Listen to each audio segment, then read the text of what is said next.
রমাজান শব্দের শাব্দিক অর্থ হচ্ছে আগুনে পুড়িয়ে ফেলা, ধ্বংস করা। তো রমাজান শব্দের এই নামকরণের সবচেয়ে বড় কারণ হচ্ছে এই মাসে মানুষ তার গুনাহকে পুড়িয়ে ফেলে, ধ্বংস করে। আর রমাজান মাসের মহত্বের মূল কারণ হচ্ছে রমাজান এমন একটি মাস যে মাসে পৃথিবীর সর্বশ্রেষ্ঠ কিতাব পবিত্র কোরআন অবতীর্ণ হয়েছে। যে পবিত্র কোরআন আমাদের নবী মুহাম্মদ সাল্লাল্লাহু আলাইহি ওয়াসাল্লামের স্থায়ী, চিরন্তন, চিরস্থায়ী মুআজিজা। ইতিপূর্বে যত নবী এসেছিলেন সকল নবীর মুআজিজা ছিল সাময়িক। মুসা আলাইহিস সালাতু ওয়াস সালাম বিদায় নিয়েছেন, তার লাঠিও বিদায় নিয়েছে। ঈসা আলাইহিস সালাতু ওয়াস সালাম বিদায় নিয়েছেন, তার হাতের যে ক্ষমতা আল্লাহ সুবহানাহু ওয়া তাআলা দিয়েছিলেন জীবিতকে মৃত করার এবং যে কোনো অন্ধ ব্যক্তিকে চক্ষুস্মান করে দেওয়ার, এই যে মুআজিজাগুলো আল্লাহ সুবহানাহু ওয়া তাআলা তাকে দিয়েছিলেন সেগুলোও বিদায় নিয়েছে।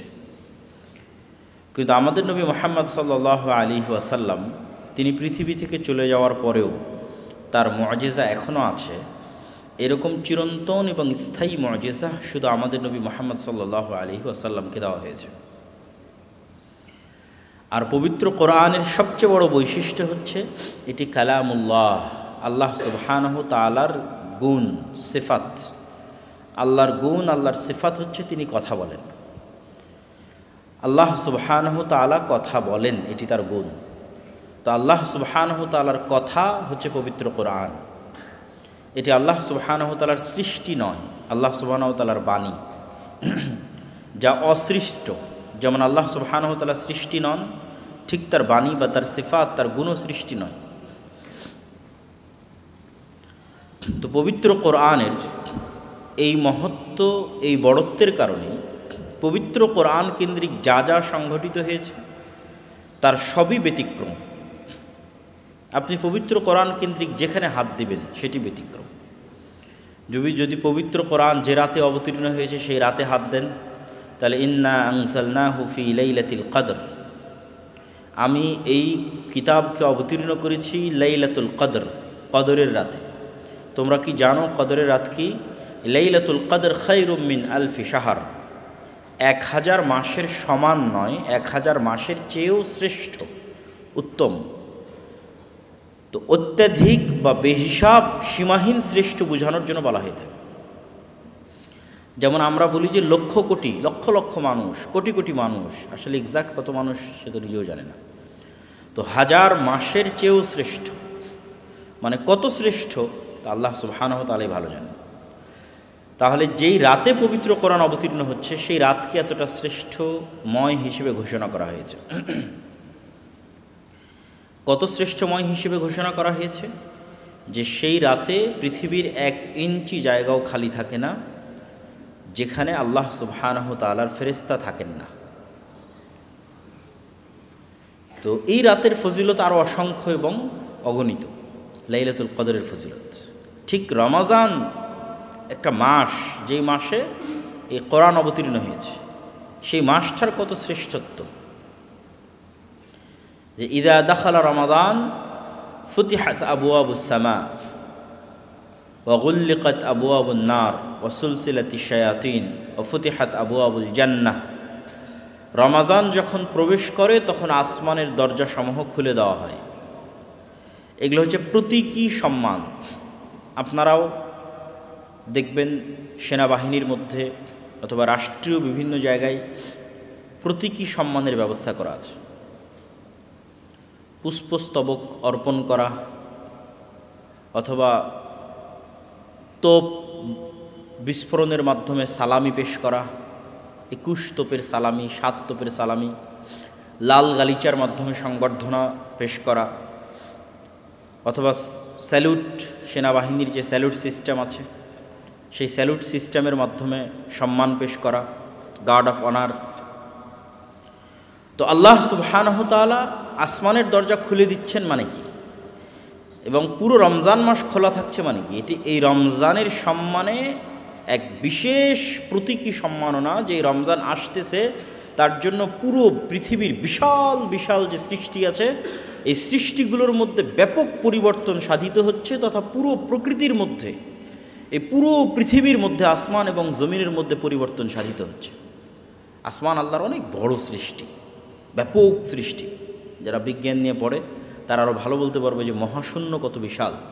তো যেই মহাশূন্যের সীমানা বিজ্ঞানীরা নির্ধারণ করতে পারে না, এই মহাশূন্য নিচের আসমানের নিচের অবস্থা।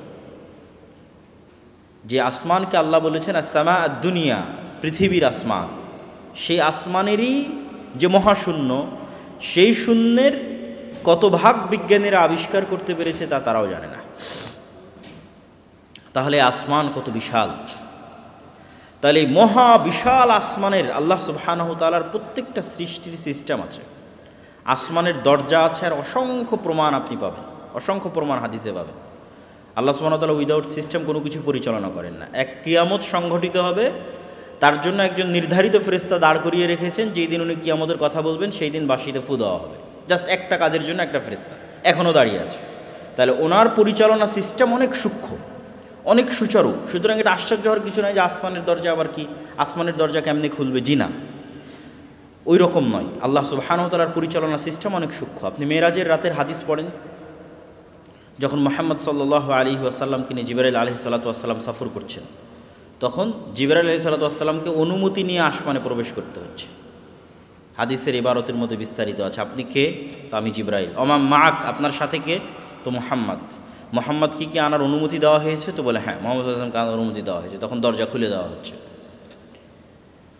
তো আল্লাহ সুবহানাহু ওয়া তাআলার এই পুরো পৃথিবী পরিচালনার প্রত্যেকটা স্তরের দায়িত্ব ভাগ করা আছে। তো আসমানের দরজা আছে, এতে কোনো সন্দেহ নেই। তো আসমানের দরজাগুলো পুরো রমজান মাস ব্যাপী খোলা থাকতেছে, মানে সারা পৃথিবীর সকল সৃষ্টিজীবকে আল্লাহ সুবহানাহু ওয়া তাআলা জানিয়ে দিচ্ছেন যে রমজান কত মহান মাস। ও ফুতিহাত আবওয়াবুল জান্নাহ, জান্নাত সৃষ্টি করা আছে, এটা ঈমানের অংশ যে আল জান্নাতু হাক্কুন, জান্নাত আল্লাহ আগেই সৃষ্টি করে রেখেছেন। তো জান্নাতেরও দরজা আছে, এবং জান্নাতের দরজায় প্রবেশের ধরন আছে, কোন দরজা দিয়ে কে প্রবেশ করবে সেটাও বিস্তারিত বিবরণ আছে কোরআন এবং হাদিসে। কোন জান্নাতটা কার জন্য নির্ধারিত থাকবে, জান্নাতের স্তরভেদ থাকবে, মানুষ তার নিজ নিজ আমল অনুযায়ী জান্নাতের সুবিধা ভোগ করবে। যেমন আপনারা বিভিন্ন অফার ভোগ করেন, আপনাদের বেতন কাঠামো আছে, কে কোন গ্রেডের বেতন পাচ্ছেন, প্রত্যেকটা জায়গায় দেখবেন ফ্যাসিলিটির পার্থক্য আছে। তো ঠিক যখন জান্নাতীরা জান্নাতে প্রবেশ করবে, সবাই জান্নাতে, কিন্তু সবাই সমান গ্রেডের সুযোগ সুবিধা ভোগ করবে না। তো এই যে এক একজন এক এক গ্রেডের সুযোগ সুবিধা ভোগ করবে, সেগুলোর স্তরভেদ আল্লাহ সুবহানাহু ওয়া তাআলা করে রেখেছেন, এবং তার অন্যতম একটা ধরন হচ্ছে জান্নাতের দরজা। আলাদা আলাদা জান্নাত, তার দরজা। তো ফুতিহাত আবওয়াবুল জান্নাহ, সৃষ্টি করা জান্নাতের সকল দরজা পুরো রমজান মাসব্যাপী খোলা থাকবে। জাহান্নাম সৃষ্টি করা আছে, জাহান্নাম স্বয়ং স্বচক্ষে রাসূলুল্লাহ সাল্লাল্লাহু আলাইহি ওয়াসাল্লাম মেরাজের রাত্রে দেখেছেন। তার বর্ণনা তিনি উল্লেখ করেছেন যে জান্নাত দেখে তিনি বলেছেন, এই জান্নাত কে না চাইবে সেই জান্নাতে আসতে, কিন্তু জান্নাতে যাওয়ার পদ্ধতি যখন দেখেছেন তখন হতাশ হয়ে গেছেন। আর জাহান্নাম দেখে বলেছেন, কে না চাইবে জাহান্নাম থেকে বাঁচতে, কিন্তু বাঁচার পদ্ধতি যখন দেখেছেন তখন হতাশ হয়ে গেছেন।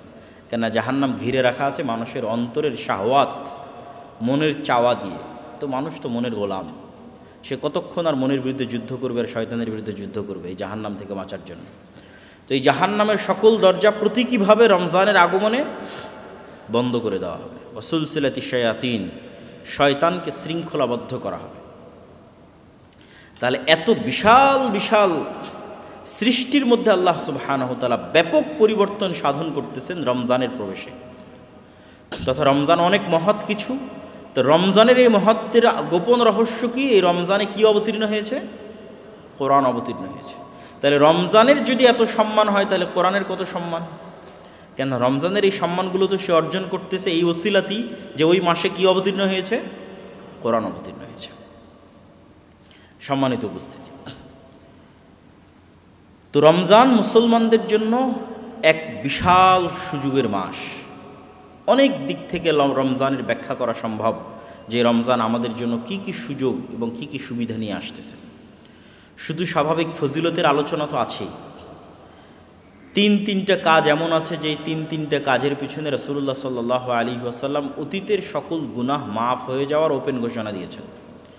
মান সামা রমাদানা ঈমানান ওয়া ইহতিসাবান, যে ব্যক্তি রমজান মাসে সিয়াম পালন করলো ঈমানের সাথে নেকির আশায়, তার পূর্বের সকল গুনাহ মাফ হয়ে যাবে। যে ব্যক্তি রমজান মাসে তারাবির সালাত আদায় করলো ঈমানের সাথে নেকির আশায়, তার পূর্বের সকল গুনাহ ক্ষমা হয়ে যাবে। যে ব্যক্তি রমাজানের লাইলাতুল কদর পেল এবং লাইলাতুল কদরের রাত জাগ্রত অবস্থায় ইবাদত করলো, তার পূর্বের সকল গুনাহ ক্ষমা হয়ে যাবে। কিন্তু প্রত্যেকটা বাক্যের সাথে দুইটা শর্ত যুক্ত করা আছে, ঈমানের সাথে নেকির আশায়। তো নেকির আশার ব্যাখ্যা সকল মুহাদ্দিসিনে কেরাম করেছেন নিয়ত। এবং আমরা সবাই জানি যে ইসলামের সকল কাজের মূল ভিত্তি নিয়া, ইন্নামাল আমাল বিন্নিয়াত। এবং নিয়ত যদি বিশুদ্ধ না হয় তাহলে আমল জান্নাতে নিয়ে যাওয়া বহু দূরের কথা, জাহান্নামে নিয়ে যাবে। এবং সহিহ বুখারীর হাদিস আছে, আপনারা সকলেই জানেন, লম্বা হাদিস, যে আল্লাহ সুবহানাহু ওয়া তাআলা জাহান্নাম উদ্বোধন করবেন আলেম দিয়ে, শহীদ দিয়ে, দানবীর দিয়ে। তা সে যুদ্ধ করে শহীদ হয়েছে আল্লাহর রাস্তায়, আলেম আল্লাহর রাস্তায় মানুষকে দাওয়াত দিয়েছে, দানবীর আল্লাহর সন্তুষ্টির জন্য, দানবীর আল্লাহর মসজিদ এবং আল্লাহর মাদ্রাসায় দান করেছে।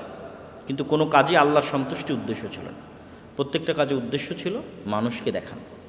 ফলত তার আমল, সে চুরি করার কারণে জাহান্নামে যাচ্ছে না, সে ডাকাতি জেনা করার অপরাধে জাহান্নামে যাচ্ছে না, সে আল্লাহর রাস্তায় জিহাদ ফি সাবিলিল্লাহ করার অপরাধে জাহান্নামে যাচ্ছে, সে আলেম হওয়ার অপরাধে, মানুষকে দাওয়াত দেওয়ার অপরাধে জাহান্নামে যাচ্ছে, সে দান করার অপরাধে জাহান্নামে যাচ্ছে। তারপরে নেকির কাজ অপরাধ হয়ে গেছে।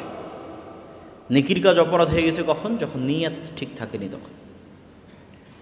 তাহলে এই যে রমাজানের যে বিশাল ফজিলত পাওয়ার শর্তারোপ করা হলো, তার প্রথম শর্ত যদি আমরা বুঝতে চাই তাহলে সেটি হচ্ছে নিয়তের বিশুদ্ধতা। যে আমি কি তারাবির সালাত আদায় করছি বন্ধুবান্ধবকে দেখা, আত্মীয় স্বজনকে দেখা, সমাজের স্ট্যাটাস রক্ষা করা, ইফতার পার্টি, সাহারি, সিয়াম পালন করা ইত্যাদি সব কিছুই যদি শুধু সোসাইটির স্ট্যাটাস মেনটেন করার জন্য, সমাজে চলার জন্য, ফ্রেন্ড সার্কেলের সাথে মুখ রক্ষা করার জন্য হয়, তাহলে এই আমলগুলো আমাদের কিসে যাওয়ার কারণ হবে? জাহান্নামে যাওয়ার কারণ হবে।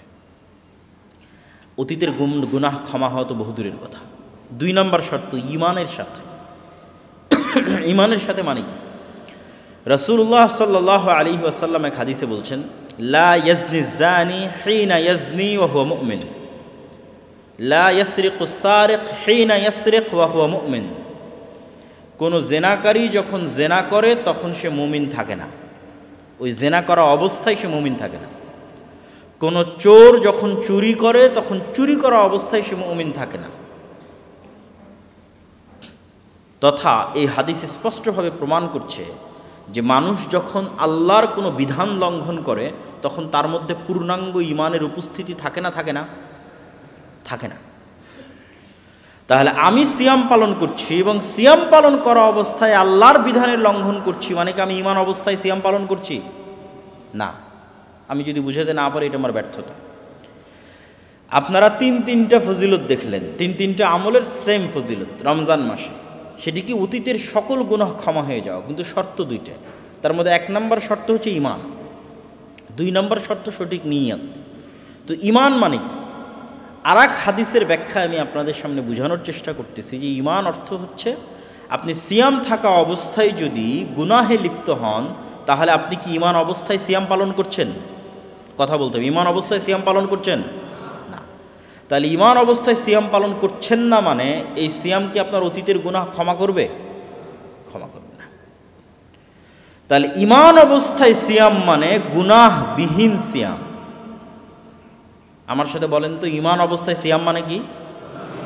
গুনাহবিহীন সিয়াম। আমরা কি মনে করেছি সিয়াম মানে না খেয়ে থাকা? সিয়ামের সঙ্গের মধ্যেই তো না খেয়ে থাকা নাই। সিয়ামের সঙ্গের মধ্যেই বড় অংশ হচ্ছে মানুষের যে নফস, এই নফসকে কন্ট্রোল করা। নফসকে কন্ট্রোল করতে সহযোগিতা করে না খেয়ে থাকা। কেন সহযোগিতা করে? ইবনুল কাইয়িম রাহিমাহুল্লাহ লিখছেন যে মানুষ যখন ক্ষুধার্ত থাকে তখন মানুষের শরীরের কোষগুলো সংকুচিত হয়ে আসে, আর সংকুচিত কোষের মধ্যে শয়তানের প্রবেশ কঠিন হয়ে যায়। আর মানুষ যখন উদর পূর্তি করে খাদ্য ভক্ষণ করে, পেট পূর্ণ করে খাদ্য ভক্ষণ করে, অত্যধিক খায় এবং অত্যধিক ঘুমায়, তখন ওই শরীরের মধ্যে শয়তানের প্রবেশ সহজলভ্য হয়, সহজ সাধ্য হয় শয়তানের জন্য ওই শরীরের মধ্যে প্রবেশ করা।